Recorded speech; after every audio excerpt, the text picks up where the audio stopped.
everyone, welcome back to our channel How to Tutorials. In today's video, I will show you how to quickly find your XRP wallet address on the MEXC exchange. So yes, without any further ado, let's get started. First, open the MEXC app on your phone and make sure you're logged into your account. Now on the bottom menu, tap on Wallet.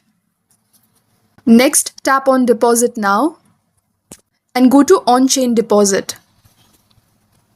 In the search bar at the top, type XRP and select it from the list. Now tap Display Address and Memo. It acts as a tag while withdrawing.